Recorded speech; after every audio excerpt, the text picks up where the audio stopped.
Good morning. Happy Monday. Welcome back to this silence challenge. I haven't been on at the weekend. I thought about it, but it was a really busy weekend for me, and I thought, well, I think we'll just do this in the week, Monday to Friday, because if you haven't managed to spend 5-10 minutes with me every day, it gives you a little bit of time if you wanted to catch up as well. We're reading this. The book is called Silence by Erling Kagge, Silence in the Age of Noise. And it's a really interesting book. It's his experience of exploring the silence as a Norwegian explorer who has traversed the poles and Mount Everest. We're reading chapter 5 today, and it's a really short chapter, and we're going to sit together for 1 minute again, about 60 seconds at the end, just in silence. Just put your phone to one side, don't scroll, don't have any distractions, and just sit. You don't have to do anything particularly special when we sit. You can close your eyes if you want to, or keep them open, but the idea is just to extend the period of silence that we can tolerate and be comfortable with being uncomfortable. Chapter 5. Sound, of course, is not only sound.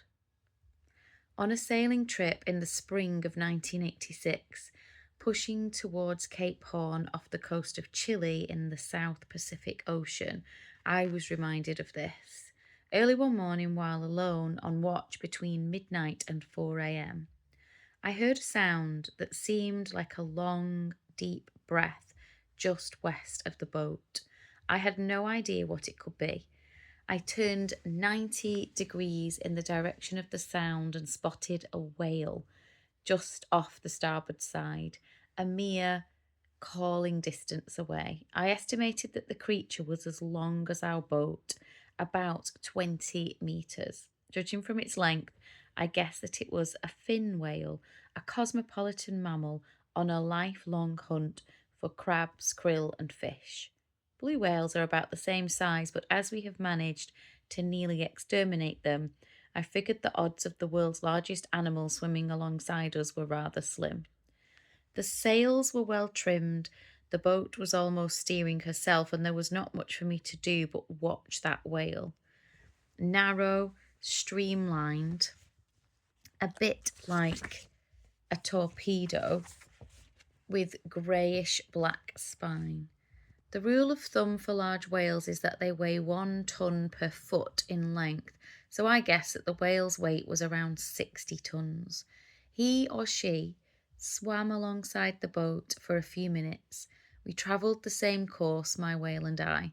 A few more times I heard that deep sound coming from the blowhole on its back, slowly in and out of the lungs, before the whale eventually vanished into the ocean. The world was not quite the same. I remained standing there, my hands on the wheel, listening and watching for that dark spine with the single fin, but I never saw my whale again. When we came into port 3 days later, I heard the sound of a vacuum cleaner.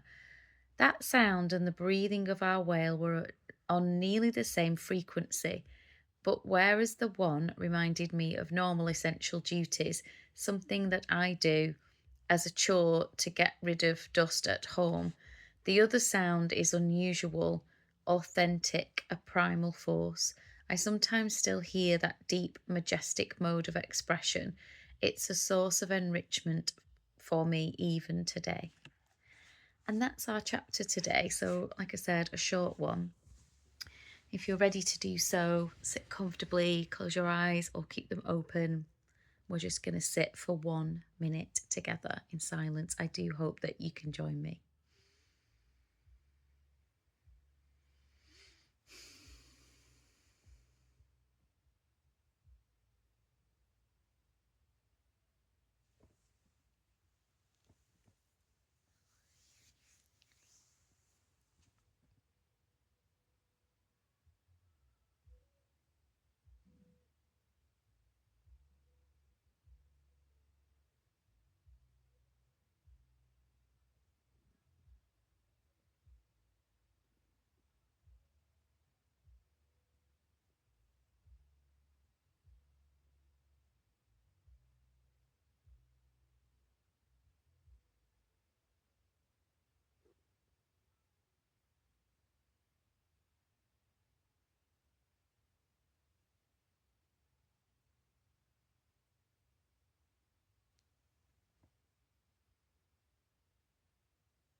that's it.